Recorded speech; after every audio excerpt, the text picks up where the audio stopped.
Okay, you guys, what is up? The King of Lightning is here today to do One Piece episode 598 review. So, of course, before I get started, look down in the description below for the link to the preview for next week's episode of One Piece and One Piece Official on the description down below. We are going to permanently avoid the illegal linking sites that I normally use for episode links, but you guys can actually view the episode itself on One Piece Official. So just go to it, click at the link. That's like a legitimate Funimation site, and for that I won't get any trouble because it's legit. So, but just in case, no Japanese company, corporation, or network. Oh my god, yo. Oh, I'm so sore. Ugh. Okay, hold on.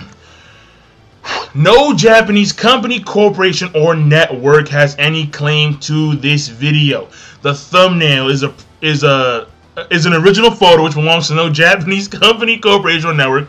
The visuals are me, they don't own me, and the audio is me speaking over a soundtrack or a homemade soundtrack. They do not own my voice. This video follows the rules/guidelines provided by Google/YouTube. Now, this week's episode of One Piece, One Piece today. Oh, I can't do the white beard. Not today. Fuck, yo, man. Oh my god, dude. Alright, but listen, man. This is episode of One Piece. There's basically the three things that you have to take of notice, alright? Number one, actually, no, never mind. Not three things. Actually, a bunch of things. So let me go stage by stage. But the main highlight of the episode was Firefox Kinemon and him finally showcasing his powers. And not only can he produce fire while cutting, but also he can extinguish all fire when he cuts. And I'll get in more detail later on. But let me go at stage one. Stage one, Law getting his ass handed to him by this individual named Virgo. Sun. You must put the sun. It's not Virgo. You can't call him Virgo. It's Virgo Sun. S-A-N, motherfucker. Alright?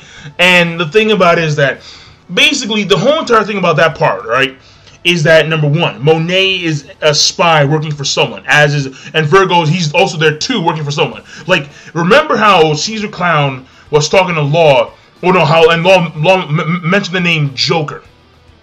And Joker appears to be the mastermind about this whole entire, he appears to be the mastermind of this whole entire escapade. And the thing about it, and we don't know why he wants the kids, but Joker is very key, because it appears that Caesar Clown, Virgo, and Monet are working for this individual named Joker. Now the thing about it is that apparently Caesar Clown isn't really trusted that much, so Monet was sent there as a spy, just in case he was doing shit right. So, and this dude named Virgo, apparently he got on like a tanker, and he just happened to be near Punk Hazard. He said, "Fuck it, let me go see what's up in Punk Hazard." Lo and behold, Law is being a little bit rebellious, and he starts to take him out. And what's very impressive, so that's number one. Number one is Monet being a spy for an individual who appears to be the mastermind behind this entire escapade. That's number two right there. Number three is that Virgo, he takes out Law in a particular manner. And stage one is very intriguing. He has his hands like behind his back, right? And he squeezes something in his hand, and it appears to be a heart. And then all of a sudden Law holds his chest like, and he starts, coughing up blood. So not only does it explain what happens at the end of last week's episode of One Piece, but also now it's a really big plot twist, because you're like, wait a second. If you look at the heart itself, it's in the same like containment square void thing that Law did to Smoker when he used the scalpel and removed Smoker's heart. So the thing about it is that from this deduction alone, the obvious conclusion is that Law, for some reason, removed his own heart. We don't know why. Because it sounds ridiculous. Like, you're thinking, like, why the fuck would Trafalgar Law remove his own heart? Why would the leader of the fucking Heart Pirates remove his own fucking heart? And why would this guy named Virgo randomly have his heart? But it's a good plot twist, because now it's like, whoa, like there's a silver lining that we're not seeing here just yet, and that's very important. So, and this guy has, he has Law's heart, and that means that Law can't use his powers. I mean, think about it. Like when someone is squeezing your heart like that, that's like a fucking heart attack every time they do that shit. Like literally, like, you know, squeeze. You're having a heart attack right then and there. Most people, normally in the real world, like, they would die from that shit. They would literally die. They would die. But, I mean, this is One Piece. And in One Piece, you don't die from shit like that. I mean, you take nukes, pal, and you can survive them shits. So, I mean, in order to die, you need to get fucking magma and, like, sustained magma. And, like, all, like, a list of cannon shots, sword stabs, bullet wounds, and so on and so forth. But, a long list. But that's very important to know. And then the next thing, so that's number 3 right there. Number 4 is that this individual, Virgo, pulled the same type of haki that Luffy did. Now, this is actually very important because in the manga, for a period of time, Luffy appeared to be the only person to use this type of hardening haki. And the initial assumption for like about a year and a half until we saw this in the manga, the initial assumption was that Luffy was vulcanizing his hand, his arm, that he was using vulcanization. However, now we're seeing a person who does not have who does not have rubber body, Virgo, because remember, there's only one rubber fruit. He's using the same black haki. Now all of a sudden, wait a second. So maybe this black hand thing that Luffy did with the arm and haki hardening, maybe it's not vulcanization, and it's not. Virgo just revealed that the black hand thing that arm and haki users use is like a base arm and haki ability. That's what he's showing you right now. He did himself very, very easily, and actually put it on his entire bamboo stick and said, Law, sit the fuck down. And it was over. He was done. So when Luffy was saying, because remember, back in Fishman Island, he said that his hockey game isn't really to where, like he's not on Rayleigh's status of hockey, right? He's not on Rayleigh's status of hockey, right? But he still has a long way to go for hockey. He does. And we're seeing that the black thing, which appeared at first to be unique, is no longer unique. Because we have other characters using that. And Virgo is the first one to show it other than Luffy. So, and he's able to do it even more so from the initial standpoint, because not only does the haki encompass his arm, but also his bamboo staff. Now, granted, Luffy doesn't have weapons, but the fact that remains is that Luffy hasn't shown him being able to like grab something and then produce arm haki on that particular item. So it appears that Virgo is more sophisticated when it comes to arm and haki, Busou Shoku haki, than Luffy is. So again, Luffy does have a long way to go when it comes to haki. Even though he just time skipped, even though he went through 2 years of training, Oda said, you know what, we're going to make this even more so where more training is necessary. So right there, that's the last important part about that part 1. So overall, part 1, a nice plot twist, and it's and it shows you the importance and the mindset of this leader, this person named Joker, who apparently they're all working for. And also it showcases you just how far Luffy has to go in just one category of haki. Now, granted, when it comes to Kenboshino, we're not too sure, because remember, he could hear the Sea Kings, and apparently only the chosen mermaid could, but he was able to hear them too. So, and Goldie Roger could too. And Goldie Roger was him to have the ability to hear all things, which sounds so OP. But We don't know about that like just yet. That's in like the distant future of One Piece. That's like 15 years from now, like literally. So we have to wait a while for that. But that part 1 is overall, I think it was actually really good. I'll give it a great. Nice, short, simple, but it does hint at a lot of things for the overall arc and for the overall series. Number 2. Basically, it's a very simple part. It's basically Caesar Clown laughing, shooting, and doing his thing.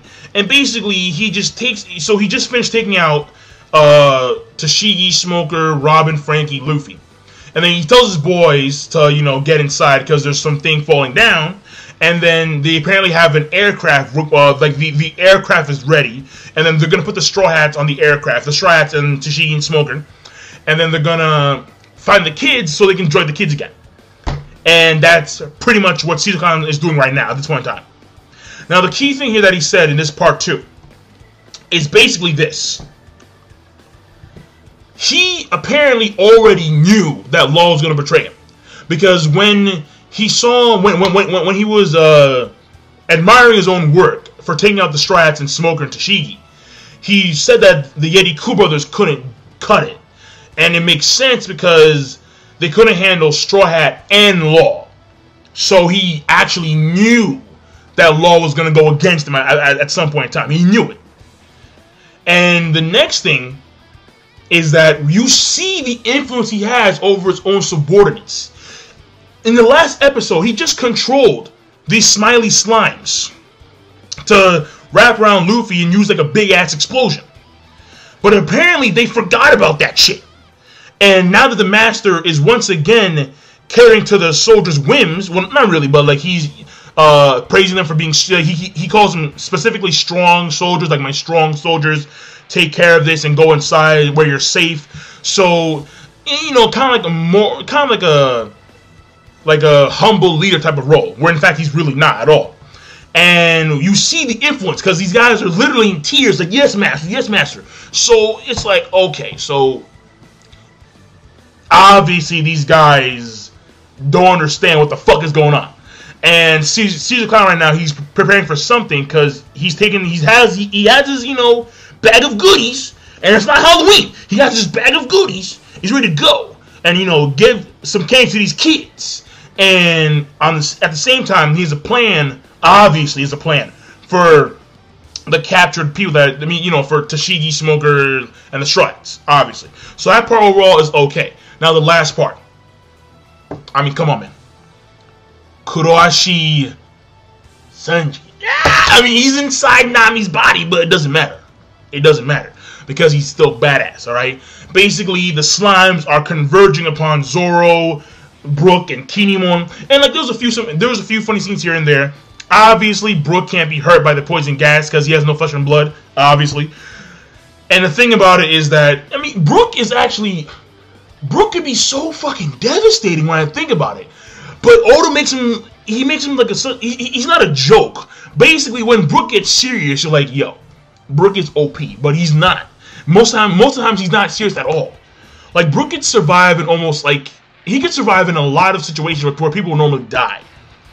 And fuck it, let me leave it at that because I'm not gonna go too far at that. I'm not gonna go too far. But basically, we see Sanji actually deliberately use Kenbushin no Haki to sense for Kinemon's torso.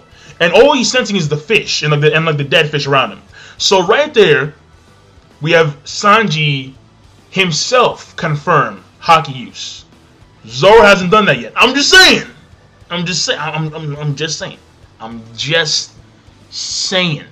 That's all. I'm just saying.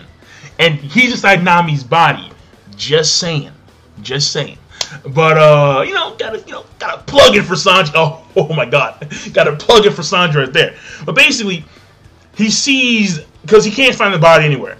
But the body is actually inside, or the torso is being chewed by a shark. And this is the same thing that happened in Skypiea, where remember how NL thought that there were only a particular number of people on the island. But Luffy and Iso were hiding inside the Lord of the Sky, that big-ass snake. So the thing about it is that he didn't, because the life force of the snake was overwhelming the life force of Luffy and Isa, because they were inside the snake, and this is the same occurrence. So what ends up happening is that he kicks the shark away, and the poison is the toxic, the toxins and the poison that is in the water from the Smiley is now starting to close up around Sanji and Kinemon's torso. So he uses Blue Walk with Nami's body to escape. Now that's impressive. When you can use, because I always felt like this would somehow hint, or this would somehow lead to Nami getting like speed shit later on in the series. I don't know why, but to this day, I believe that because Nami's body is able to withstand using a technique like Blue Walk, like maybe at some point in the future, she may learn like one Rokishi style maneuver like Genpo or Sword. I mean, that's a far push. But come on, Sanji's able to use Blue Walk for Christ's sakes with her body, and he couldn't do that if her muscles were not at least somewhat adequate to do so. So maybe if Oda wanted to go that route in the future, it would actually make sense because of this reason, because he was able to use the Blue Walk with Nami's body. But like for a few seconds, then he got out of the water. Kinemon, he's back together, and then like there's a few scenes here and there where Kinemon and Sanji, they have like their they have their coming together, if you want to call it that way, where it's like the flashback, and like he remembers where he was a dick to Sanji. Sanji's like, yo, like, yeah, like, you know, don't call me sir, because you were an asshole to me. And Kinemon, he realizes that, yo, like, if you weren't here, I would have died. If you weren't here, I would have never had the opportunity to save my son, Momosuke. So, and he's very grateful for that. Very grateful. So what happens is that, okay, so they look around, slime. He actually does the Firefox thing where he cuts the slime and he burns at the same time. Slime explodes. He cuts the explosion. They walk to the distance, but Zoro's like, wait a second, no. I like what you just did. I'm gonna follow your ass. I'm gonna go save your son with you. So the thing about it, and that's the episode. So the thing about it that's very important to know is that this. So for two things. Number one, the way Kinemon does his burning slash is in the same correlation to where Brook does his frozen slash. The same thing, you know. He burns and he cuts. Brook freezes and he cuts. So a nice little paradigm, a nice little contradiction between those two. Fire and ice. The second thing is that yet again, Ichiro Oda displays characters that are very fire-based. I mean, let's go let's mention a few names here and there. We have Wiper and his burn bazooka that I use all the time. We have, of course, Portagaz the Ace, Logia Fire. We have Akayunu, Magma, Relation 2 Fire. We have Marco, the Phoenix, Blue Fire. We have, of course, Sanji, Devil Leg, Hell's Memories, and so on and so forth. We have Luffy and his Red Hawk ability. We have now Kinemon and his Fire Fox style. So there's a lot of fire. There's a lot of fire that Oda loves to portray in the series, like heat fire. So, I mean, is that like some kind of thing that he's gonna... Is it important? Not really, but it's kind of intriguing to note that he really likes using fire in the course of what he loves using fire and heats. Like, I don't know why exactly, but he just likes it. I guess so. So, but that's the episode overall. So that last part, I'm also going to give it good. So we have one great part, one okay part, one good part. Overall, I'll give it a good plus. So yeah, good plus episode. So I'm done. King of Lightning. Be sure, of course, rate, comment, and subscribe as always. Peace. Have a nice day.